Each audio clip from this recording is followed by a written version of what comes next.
एक मिनट बाद।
अस्सलाम वालेकुम रहमतुल्लाहि व बरकातुहू।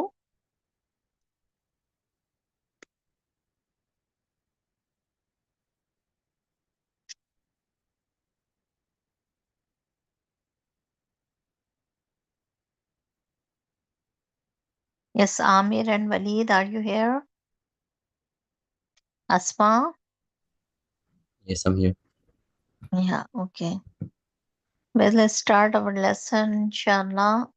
Rabbi shrah li sadri wa yassir li amri wahlul uqdatam min lisani yafqahu qawli. I think so. Today we will study what is today we'll study history and geography. Okay.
We'll read world history.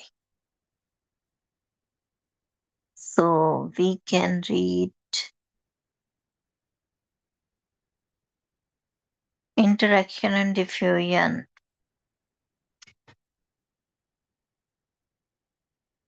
Interactions and diffusions.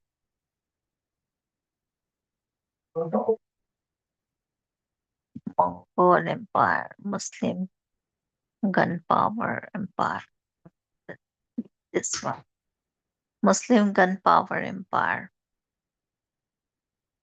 Who will read it? Asma, can you read it? Asma,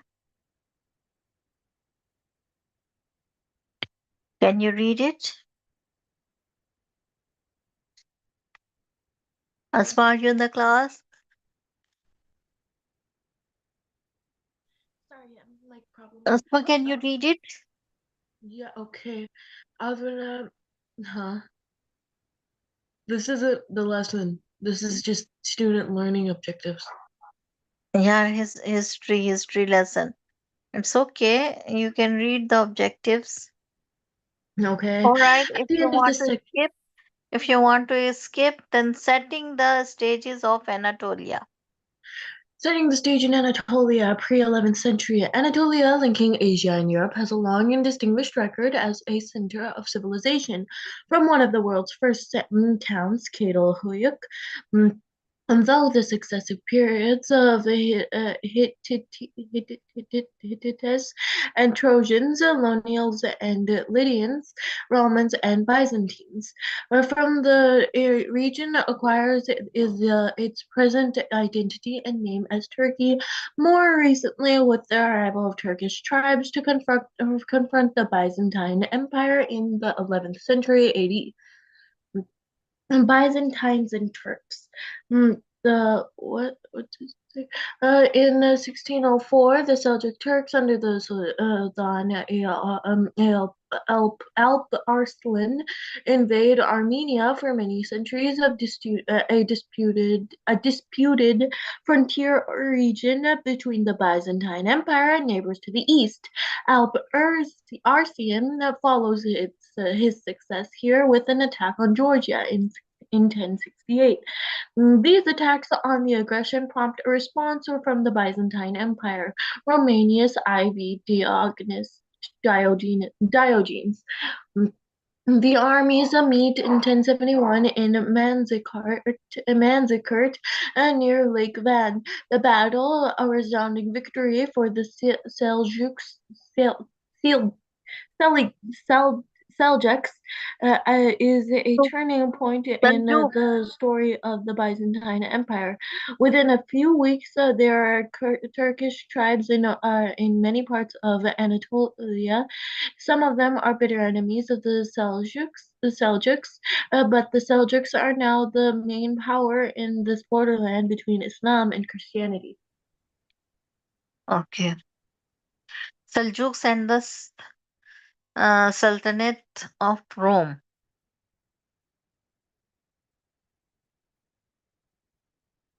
Okay, can you read it? Can you read it? Continue, Asma. Asma, you can continue. Okay, one sec. Asma, are you here? You can continue. Okay, Amir, you can read it. Amir. Yeah, I mean, Okay. You can read it. Seljuks and the Sultanate of Rome. all right. The Seljuks and the Sultanate of Rome, 11th and 13th century AD. Rome meaning Rome, is the word used by the Turks of Byzantium, whose officials still describe themselves as Romans, in keeping with the origins of the Byzantine Empire, pressing deep into Anatolia after the victory at Manzikert in 1071 AD. The Seljuks reached Konya in the following year, and Nicaria, much closer to Constantinople, in about 1080. They made Nicaria their capital until it's recovered by the Byzantines during the First Crusade in 1097 and In 1097, in 1099, Kanya strategically placed in the center of Anatolia becomes the Sunan Kaaba.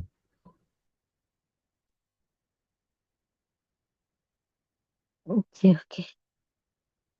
Yes,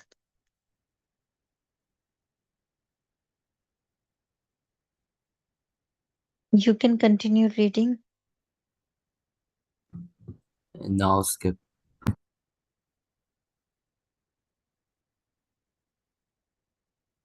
Okay, Seljuk describes their new territory at the heart of the old Byzantine Empire as the Sultanate of Rome.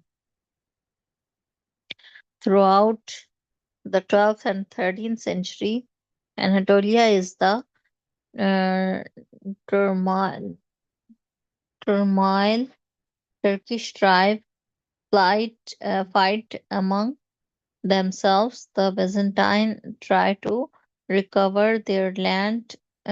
Crusaders passing through and from 1204 occupying uh, Constantinople. Constantinople complete complicate the picture. Okay, what is your name? Walid, can you read it?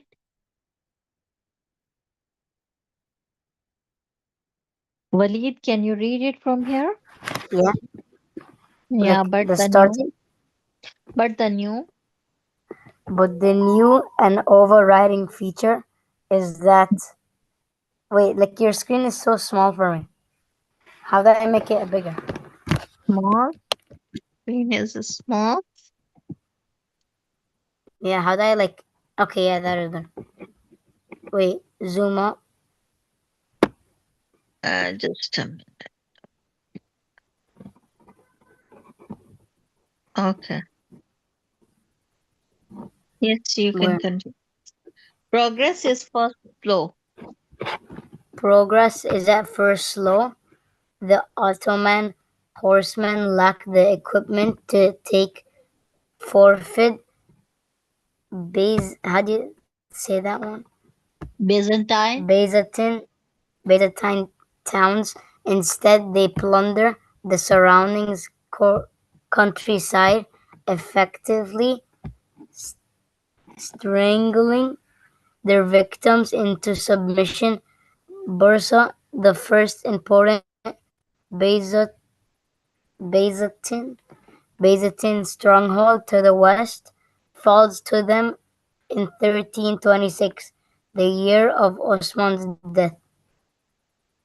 Okay. Now the other one.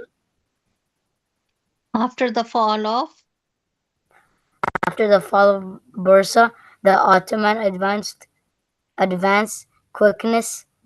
Nicaea yields in 1331 and Nicomedia in 1337. In that direction, a narrow neck of land leads directly to constant, constant, Constantinople. constant, what? Constantinople. Constantinople, but the Ottomans prefer a roundabout route in 1354. They cross into Europe at the other end of the Sea of Marmara, capturing the Gallipoli. 8 years later, Adrianople falls to them, serving the main route westwards from Constantinople. A, Mm, a, A stranglehold is being applied to the Byzantine capital itself, but the Turks look first for plunder in an easier direction. They continue westwards to the Balkans, where their success prompt the formation of the formidable formidable Ottoman fighting force known as the Janissaries. Janissaries. Janissaries. This one? Mhm. Mhm. A The Turk victory. in the Balkans. The Turks in the Balkans, 1389 1402.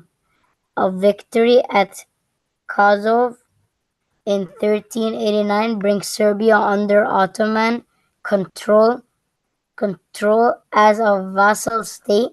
The Ottoman Sultan Murad the First dies on the battlefield of Kosovo and is succeeded by his son Bayezid the First, whose name Yil- Yildirim Thunderbolt reflects his early military success. The slave kingdom of Bulgaria is fully occupied by 1393. In the following year, Bayezid begins the long expected blockade of Constantinople, a Hungarian army marching as crusa- crus- uh, crusade against the Turks at, is heavily defeated at Nicopolis in 1396. Meanwhile, the Sultan campaigns into south into Greece, but the Balkans and Constantinople are given sudden repeated. Bayezid is confronted by a major threat in Anatolia, the arrival of Timur. Yeah. Now which one this? Okay. Now, what is your name?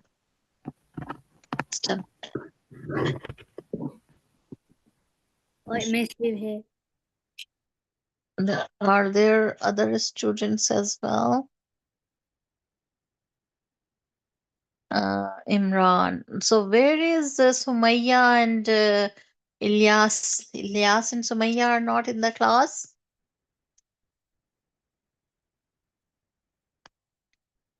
Okay, Imran, can you continue? Defshin.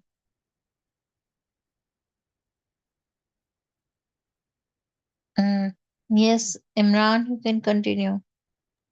Okay, dead crime literally connecting in Turkish, also known as the blood tax or tribute in blood, was chiefly the annual practice by which the Ottoman Empire sent the military to abduct boys, sons of their Christian subjects, Rumelit and Armenian. In the village of the Balkans and Anatolia, the ideal age of recruit was between 7 and 10 years of age. Although they recruited much younger boys, the Devshirme system was locally resented and was resisted, even to the point of disfiguring their son. Nonetheless, many were then converted to Islam with the primary objective of selecting and training the eldest children for the military or civil service of the empire, notably into the Janissaries. Janissaries. Okay, Ottoman Empire. The Ottoman Empire, beginning with Murad, I I I felt a need to contract the power of Turkish nobles by developing Christian vassal soldiers and converted happy as his personal troops, independent of the regular army. The elite forces which served the Ottoman Sultan directly were divided in two main groups: cavalry and infantry. The cavalry was known as the Capicolo Subari, the cavalry of the servants of the porter, and the infantry was the popular Janissary transliterated in English as Janissary, meaning the new corpse. Okay. At first,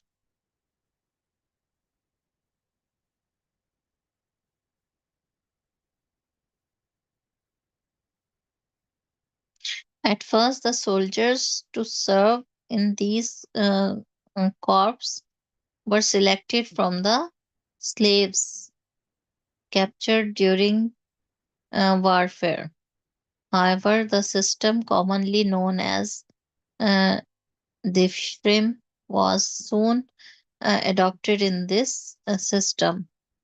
Uh, Children of the rural Christian population of the Balkans, popularly uh, Albanians, Serbs, and Northern Greeks, were conscripted before adolescence and were brought up as Muslims. Upon reaching adolescence, these children were enrolled in one of the four imperial institutions.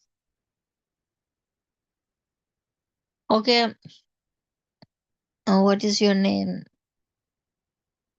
Asma? Asma, are you in the class? Oh, Miss, Ilyas is doing it with me, and because he can't get in, so he's doing it with me. Okay, Ilyas, you can continue. You can read it. Miss, there's a thing covering it. The palaces from here. It says The palace. the palace describes the religious, the military. Those enrolled in the military will become either part of the Janissary Corps or part of any of other corps. The brightest were sent to the palace institution at Enduran, where they were destined for a career within the place itself, where the most capable could aspire to attain the very highest office of state. The Grand Vizier, the Sultan's immensely powerful chief prime minister and military deputy. In the Okay, Roman Empire, a millet was explain it? Can you explain it little bit? What did you understand? What did you understand? we understand about the people who were enrolled in the military would always are destined they usually become part of a Janissary corps, Okay. Mm-hmm. and the brighter ones were sent to a place called the Palace Institution in Andoran, Good. Okay. and were destined for a career. That's good. Okay. Okay. You can continue reading.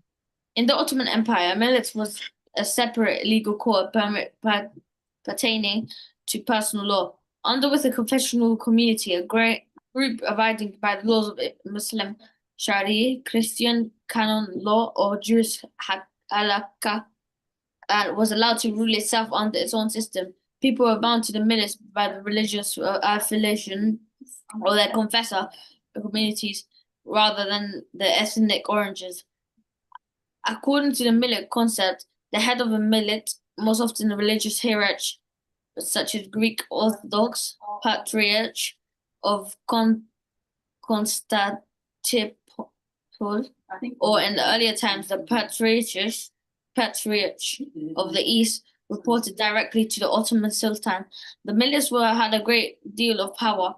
They set their own laws and collected and distributed their own taxes. All that was required was loyalty to the empire. When a member of one millet committed a crime against a member of the other, the law the injured party applied, but the ruling Islamic majority being Parliament, any dispute involving a Muslim fell under the Sharia-based law.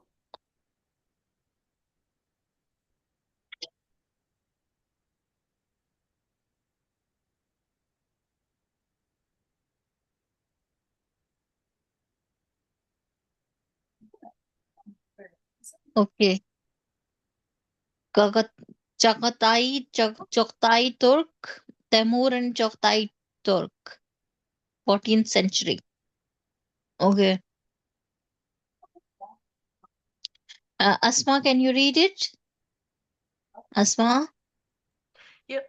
Okay, the regions north and south of the Hindu Kush were approximately to modern Uzbekistan and Afghanistan, form an independent part of the empire of Genghis Khan. They are inherited by descendants of his son Chagatai, but the district is fought over by many rival cousins, here more than anywhere in the Mongol Empire. The Turkish influence is all pervasive. By the end of 14th century, even the fiercely competitive petty princes of the region are vague as to whether they are Mongols or Turks, a fact reflected in their contradictory name. They are known as Chagatai Turks. The greatest of them, is born near Samarkand in 1336. His name is Timur, but he is more familiar in the West as Tamerlane. Timur is known in his local variety as Turkish as Timur the First Lang, meaning the Timur the Lame. It is the phrase which has been transliterated in European accounts as Timurlane, also spelled as Timberlane. Timur also finds himself as restoring the great Mongol Empire, like Genghis Khan, who centuries earlier, he spends the first half of his life establishing control over local rivals. He is almost 50 when he begins. In 1383, an astonishing 2 decades of far-flung military campaigns. During them, he reconquered single-handed the western half of the Mongol Empire. Timur's conquest, 1383 through 1405. Timur begins his campaign with the capture in 1383 of Herat, a city on the border of Afghanistan and Iran, in which will later go under his own descendants become a great center of Persian culture. In the next 2 years, he subdues the whole of eastern Persia. By 1394, he has extended his rule throughout Persia and Mesopotamia, and up between the Black Sea and Caspian into Armenia, Azerbaijan, and Georgia. In 1396, he storms into Russia and occupies Moscow for a year. Timur's rule is brutal. In Persia, frequent uprisings are put down with the severity similar to that of Genghis Khan. Populations of entire cities are massacred, and Timur develops an effective new form of memento mori. The skulls of the dead from the massacre for flowers firmly cemented together to stand as cautionary tales. In 1398, Timur outdoes one of Genghis Khan's expeditions. He invades India, but unlike his predecessor, he does not stop at Indus. He marches on to Delhi and devastates the city. He then spends several months collecting treasure, which he carries home on 120 elephants. Home is Samarkand, the city closest to his birthplace. Timur is busy turning it into a great center of Muslim architecture and art. Together with the Indian elephants come the best craftsmen of Delhi, who will be set to work in the Samarkand When they joined in 1399, a community of skilled captives from previous expeditions, the conqueror himself, now in his mid-60s, has more practical business to attend to before the end of 1399. He marches west to restore order in his outlying provinces. Okay, what did you understand from it? What did you understand? Timur was cruel. And then what? And what? Timur outdid the former cruel guy. Yeah. Okay. Then Samarkand.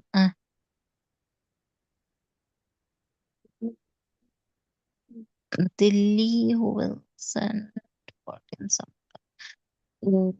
What is the story of Samarkand?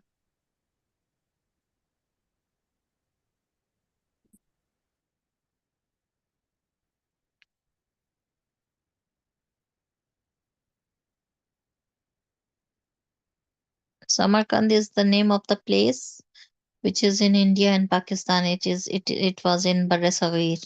Barasagir is India and Pakistan. Okay, Samarkand was the place where Tamur um, lived over there. Okay, conquerors declining years. Okay, what is your name? Walid, can you read it? Conquerors declining years, 1401 to 1405. Yes. Walid, are you in the class? Walid, where are you? Sumaya, are you in the class?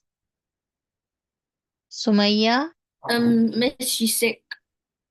she's sick. Okay. So Ilyas, Imran, and Sumaya are from the same home? And Amira. Hmm? Yeah, me, Sumaya, and Imran. You, Sumaya, and Imran. Okay. Yeah. Not from the same home. Okay. Yeah. Okay. So, Asma, sorry. Okay, Ilyas, you can continue. Ilyas, you can read it. 1401 in Syria, Timur defeats a Malik army from Egypt. He then takes and destroys Damascus, dispatching a new consignment of talented craftsmen back to Samarkand. Later in the same year, Baghdad is stormed and sacked, and 20,000 of its population massacred. In 1402, the aged warrior advanced in Anatolia. He defeats an army um, um,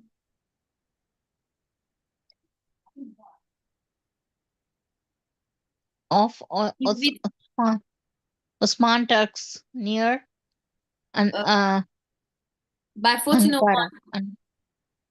Uh-huh. By 1404, he's back in Samarkand. No, Samarkand.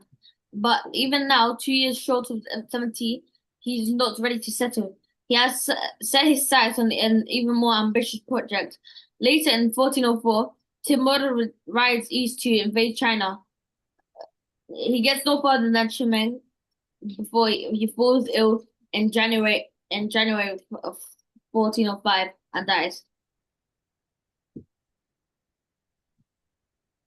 Though he has recognized So he has much of the Though he can reconquer much of the Western Mongol Empire, it is the example of Samarkand which most influences his descendants, known as Timurids.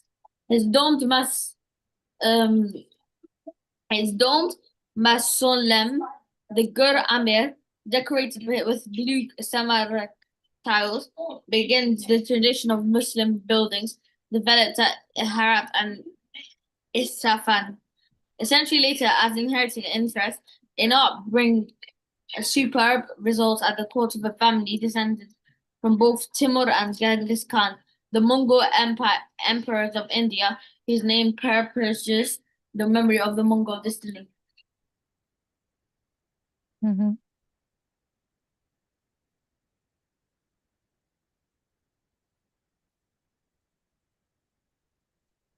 1405 to 1510. Shall I read? Oh. 1405 to 1510. Shall I read? Yeah, you can read. Continue. Shahrukh, the most famous son, is the family's greatest patron of the art. From about 1405, he rebuilds Herat, devastated by his father in 1383, and actively encourages the Persian school of miniature painting, which has already begun to flourish under the patronage the Mongol Ilkhans.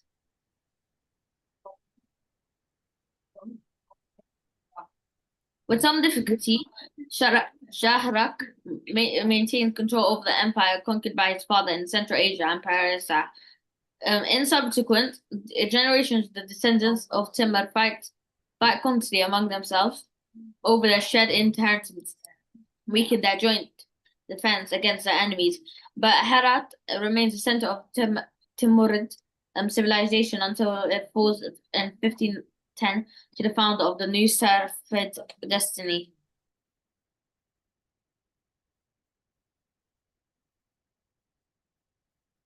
Okay. Asma, can you continue from here? Retrenchment and recovery.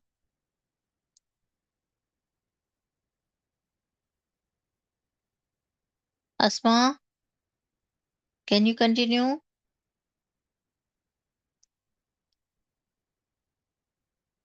Asma, are you here?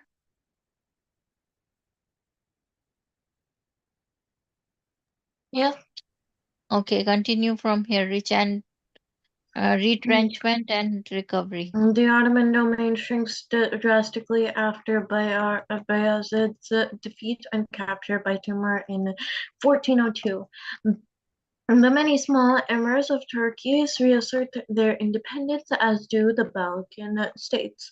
The three sons of Bayezid are left with only the family's central territories around the southern and western sides of the Sea of Marmara. They fight each other in a civil war which is won by the youngest Mehmed the First in 1413. From this unpromising position, the son and grandson of Mehmed, Murad II and Mehmed II, whose combined reigns span nearly 70 years, achieve an astonishing recovery for the Ottoman state, posing an ever greater threat to the Byzantine Empire. Murad patiently reasserts control over much of western Anatolia and makes equivalent headway in the Balkans. Serbia is brought back into the Ottoman fold. Murad marries a Serbian princess in 1433. Much of Bulgaria also is recovered. A strong counterattack down in Danube in 1443 by an army of Hungarians and Poles is at an ever successful until the Ottoman Turks wins a decisive victory at Varna in 1444. Can you go down? Yeah, okay. This steady process is continued by Murad's son, Mehmed. Mehmed II conquers Athens and almost the whole of the Greek peninsula in 1458 through 60. He then engages in a prolonged war with Venice, winning many valuable ports along the Adriatic coast. In 1463 to 4, he captures Bosnia, where a large number of nobles convert to Islam.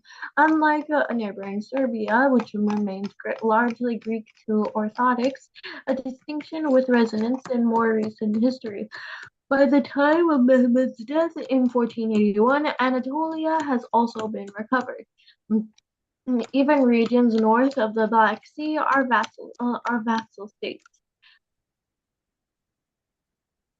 Okay. Can you go down? Yeah, But the achievement to which gives Mehmed his title of Faith Conqueror and his secure place in history has been his capture in 1454 of Constantinople. So what did you understand from this paragraph? From this Basically, a lot of conquering. conquer of whom? Who conquered? Who conquered and what? What is Anatolia? Which region is called Anatolia? Is it in Turkey? Okay. Overall, what did you understand from this paragraph? All these.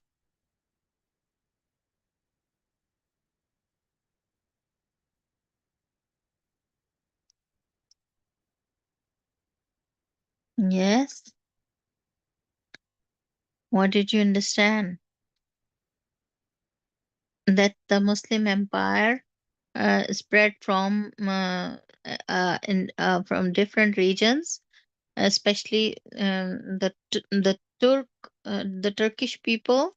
They ruled a big land for 600 years, and it is mentioned over here. Mehmed, there are different historical pictures, figures, people, historical people. Mehmed and what uh, Mehmed conquered Athens and most of the whole Greek peninsula. And mm, Mehmed has the title of faith conqueror. Okay, Mehmed was the conqueror, and after Mehmed, who conquered? Osman captured the Anatolia, initiates a high blockade of the city of both lands. Yes, terminate. And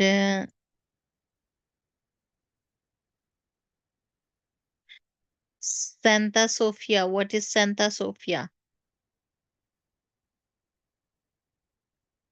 Santa Sofia to hear proclamation from the pulpit. There is no God but Allah.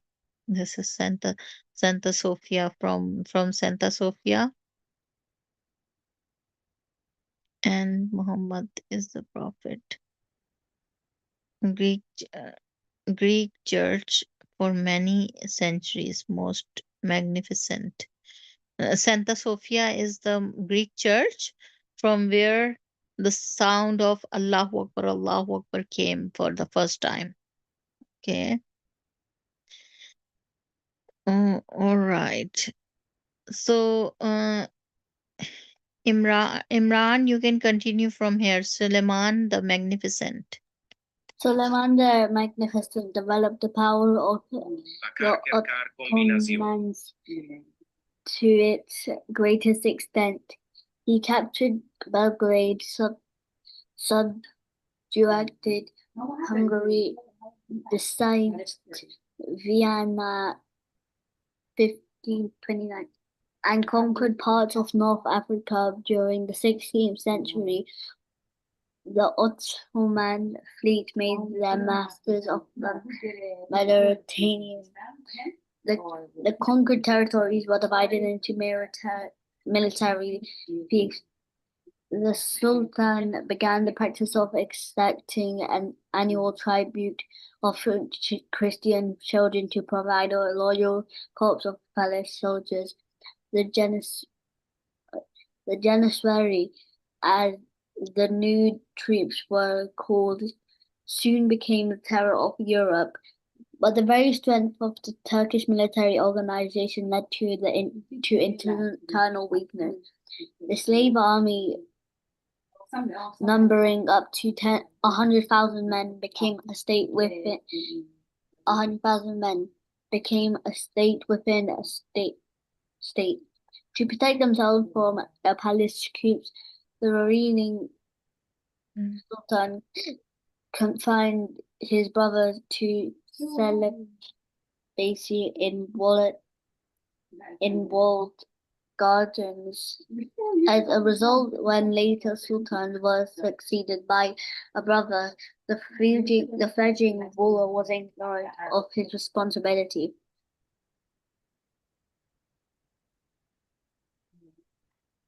The first signs of the empire weakness became apparent during the Great Turkish War. which began with the second stage of Vienna and ended with the transfer of most Hungary from Osman to Asian hands. So, what did you understand from this paragraph? That the target the Turkish um, Okay, tell me some of the names of the conquerors.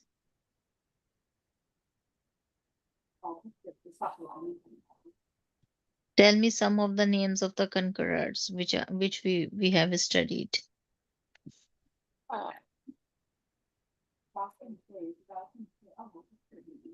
Suleiman, Usman, and what?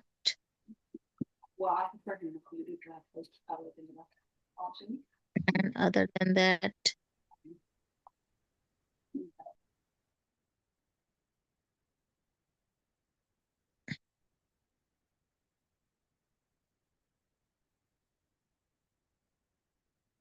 Osman Empire, which suffered a series of defeats by Australian and Roman enemies.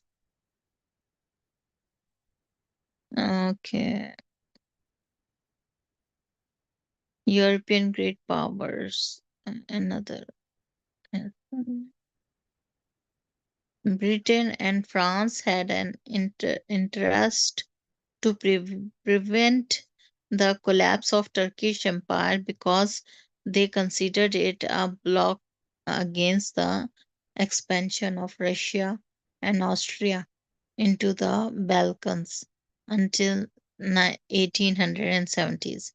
Great Britain played a role primarily to protect Sultan. Later, the German played the same role. Why France and Britain didn't want Turkish Empire to fall? Why? Can you tell me the reason? Mhm. Because this empire was blocking Russia and Australia to get into the Balkans. Okay. Okay. What is you? Ismailis and uh, Saf Safavids. Okay. Ilyas, you can continue reading. After 4 centuries of dominance by powerful intruders, Seljuk Turks, Mongols, Parsi acquires in the 16th century of new destiny for the heartland of the classic Persian Empire.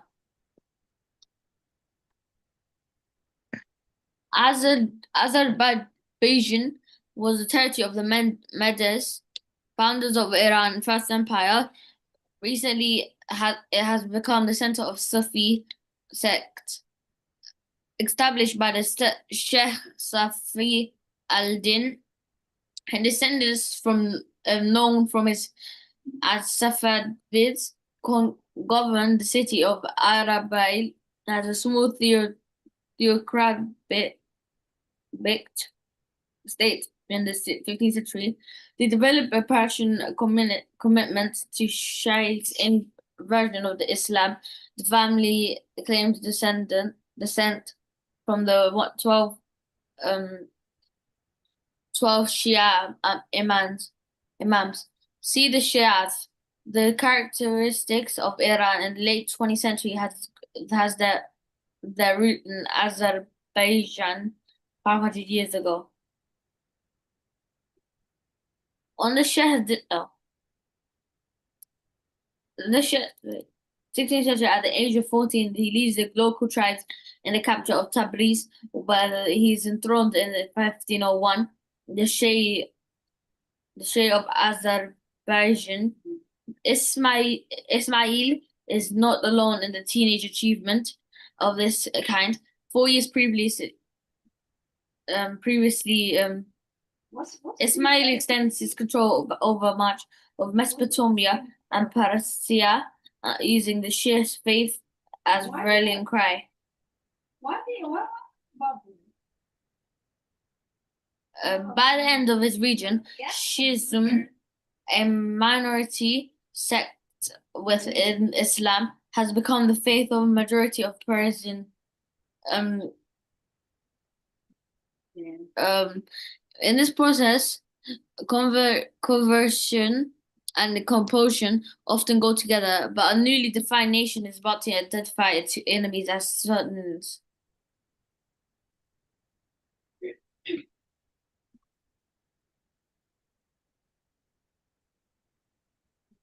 Oh my God, can you please wait? Like, I didn't even buy this or app or something. I need to buy them something and take a break and then, like, well, I'm so behind right now. Oh, I can't do this. Ismail confronts the Uzbek. Pardon? So annoying, man. Oh. Ismail confronts the Uzbeks. Ismail confronts the Uzbeks at the Mervin 1510 and wins a resounding victory. Shabani is taken and killed. His skull set in gold becomes one of Usman's favorite drinking cups. Another Sunni ruler to the east of Persia is Babur, now established in Kabul. But Babur has no aggressive intentions against Persia. Ismail contents himself with diplomatic efforts to convert him to the Shia faith. I guess I just won't put myself in that position to you. I'll feel bad, like, no, look at that. Like, you know how before, like, on Nizar, right? I was like, okay, Real Sunni threat now comes from the Ottoman Turks. Recent military successes have secured the western boundary of their empire, the Balkans. Now they find they have a strong and aggressive neighbor in Persia, like, heretical in his religious beliefs and with his power base, uh, Azerbaijan, and his capital Tabriz, close to their own religion of Anatolia.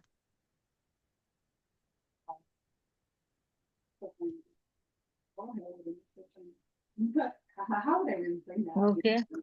Oh, you know, it's so funny. I didn't eat it. I would probably told you this. I don't remember. Yes, Imran, you can continue. Imran, Okay. a clash. The black. Wait, what? A clash is inevitable. The clash is inevitable. It occurs at Chaldiran in fifth. Oh my God, it's just the guy who actually. If it was, 1514. 1514. Ismail is defeated. His tribesmen are no match for the highly trained Janissaries, and unlike the Turks, he has no artillery. But this encounter between Ottoman and Persian is only The beginning of a long struggle. the Turks. He had no artillery, but this encounter between Ottoman and Persian is only the beginning of a long struggle in which Persian fortunes in the east are intimately linked to those of the Balkans in the west. When the Shah begins his reign in 1587, at the age of 16, he is confronted by exactly the problem which his great grandfather Ismail, I think 80 years previously, Ottoman Turks are pressing in from the northwest at the same time as Uzbeks from the northeast. You just said that word. Why did you say that? The young Shah's solution is to make a disadvantageous treaty I with do. the Turks in 1590, surrendering a valuable territory but leaving himself free to confront the Uzbeks. But first, he undertakes a reorganization of the Persian army, replacing a feudal system of tribal levies with professional troops paid from the imperial treasury.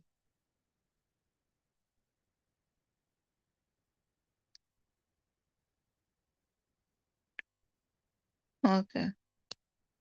The military reforms benefit from Persia experience against a better trained and better equipped Turks, rather oddly from the practical advice of an Englishman, Sir Robert Shirley, who arrives as a member of an English embassy 1599, the stay in Persia for 80 years.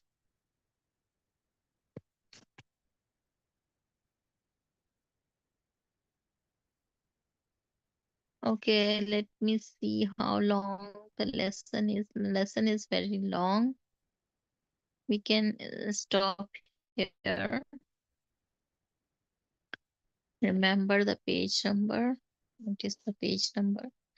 Remember this lesson, Asfahan, 17th century. We will continue from here, Asfahan, 17th century, next week.